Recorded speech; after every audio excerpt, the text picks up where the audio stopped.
चलने फिरने में तकलीफ होती है, हड्डियों से कट कट की आवाज आती है, शरीर में कैल्शियम का स्तर कम होने लगा है, बेवजह ही थकावट कमजोरी लगती है, कभी गर्दन में दर्द रहता है, कभी कमर में दर्द रहता है, कभी घुटनों में दर्द है। दोस्तों, सुबह उठकर हाथ पैर शून्य पड़ जाते हैं, ऐसा लगता है शरीर बेजान हो गया है।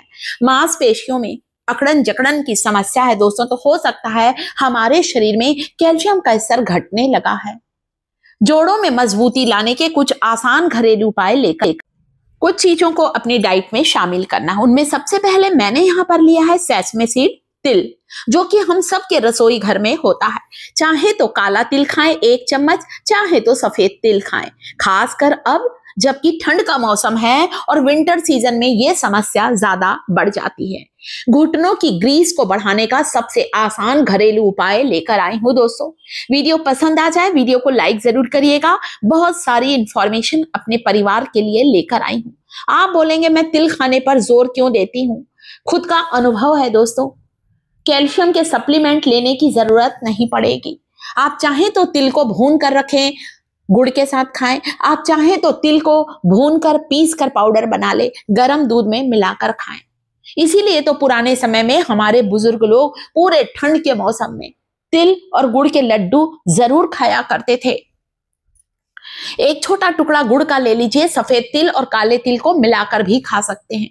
वैसे काला तिल जो मैं खा रही हूं, मुझे ज्यादा अंतर महसूस हुआ है दोस्तों। घुटनों में जो मेरे को इतनी तकलीफ थी, काफी हद तक कम हुई। देखिए दोस्तों, उम्र बढ़ने के साथ ही साथ कोई ना कोई तकलीफ लगी रहती है। 2 चम्मच काला तिल, 2 चम्मच सफेद तिल, जब कुछ समझ में ना आए ना, दोनों तिल को मिक्स कर लीजिए। मैंने ऐसा भी करके किया है अपने लिए, मुझे बहुत आराम मिला है। वैसे दोनों तिल में पोषक तत्व सेम होते हैं। 1 चम्मच तिल खाना है रोज चबा चबा कर। नहीं चबाना पसंद है तब पाउडर बनाइएगा। 1 चम्मच तिल आपके शरीर में 100 मिलीग्राम कैल्शियम के स्तर को बढ़ा देगा। कैल्शियम, मैग्नीशियम, जिंक, कॉपर, ढेर सारे पोषक तत्व होते हैं तिल के इन छोटे छोटे दानों में।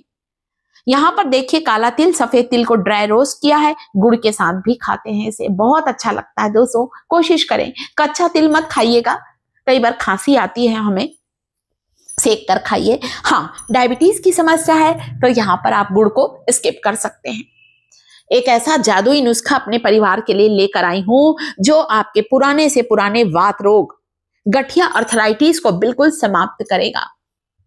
बच्चों में भी आजकल कैल्शियम की कमी देखी जा रही है और कैल्शियम की कमी से बच्चों की हाइट बढ़ना कम हो जाती है।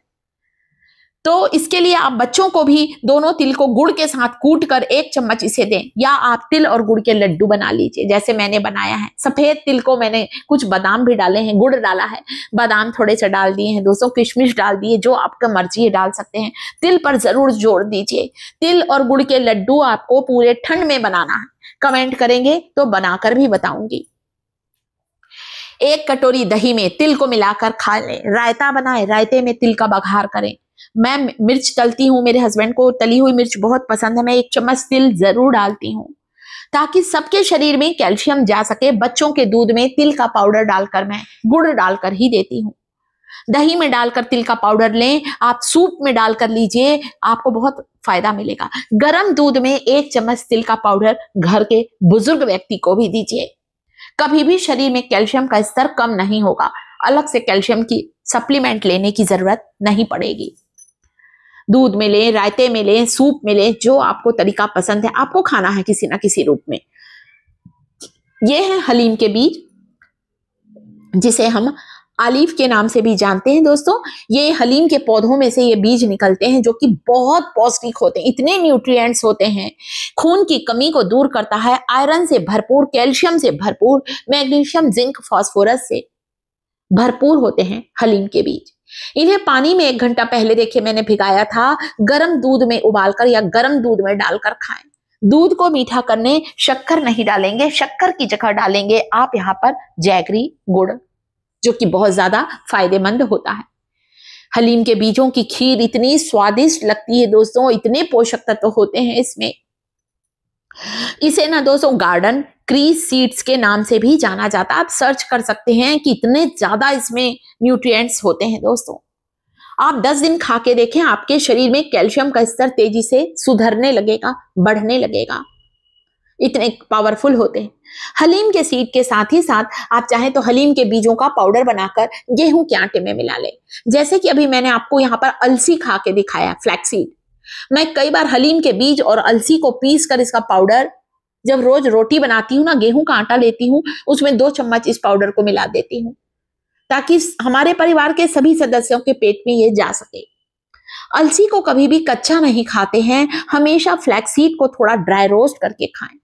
धीमी आंच पर अलसी को सेक लीजिए, तब तक भूनिए जब तक अलसी के बीजों से इस तरह से चट चट की आवाज ना आने लगे। देखिए ये बीज सिक रहे हैं, उचक रहे हैं ना, ऐसे ऐसे ऐसे ऐसे, बस ऐसे ही इसे भूनना, इससे ज्यादा नहीं भूनना है। गैस बंद कर दिया। अलसी के दाने सिक चुके हैं। कच्ची अलसी मत खाइएगा। आप चाहे तो अलसी को पीस कर इसका पाउडर बना सकते हैं, दूध में डालकर लें, दही में डाल के लें। Flaxseed omega 3 fatty acid, omega 6 fatty acid से भरपूर होते हैं ये बीज।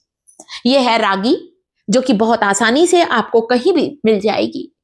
आजकल तो दोस्तों रागी का आटा आने लगा है बाजार में। मैं हमेशा 10 किलो गेहूं में 1 किलो रागी का आटा जरूर मिलाती हूँ। पहले तो मैं चक्की में पिसवाती थी, वक्त नहीं है अब, तो पिसा हुआ आटे में हम लोग 1 किलो रागी का आटा मिला देते हैं और ऐसे ही हमारे यहाँ रोटियां बनती हैं ताकि सभी को रागी मिल सके। ये बहुत न्यूट्रिएंट्स होते हैं। इसे फिंगर मिलेट्स के नाम से भी जाना जाता है। कैल्शियम का रिच सोर्स है ये। सूप में मिलाकर खाएं, तिल मिलाएं, फ्लैक्सीड मिलाएं, जैसा आपको अच्छा लगे, आपको रोज खाना है। लहसुन के तेल से और कच्ची हल्दी के तेल से मालिश करें उस जगह पर जहां की नसें कमजोर हो गई हैं, नसें दब गई हैं। ये एक ऐसा पावरफुल तेल है जो आपके घुटनों की सूजन को दूर करेगा। पैरों में मोच है, चोट है, वहां पर इससे मालिश करें। मांसपेशियों की अकड़न जकड़न को दूर करता है लहसुन कच्ची हल्दी का ये तेल। हल्की मेथी की पोटली से सिकाई करें, तुरंत आराम मिलेगा। अदरक तुलसी का काढ़ा रोज पिएं। वीडियो को लाइक, चैनल को सब्सक्राइब।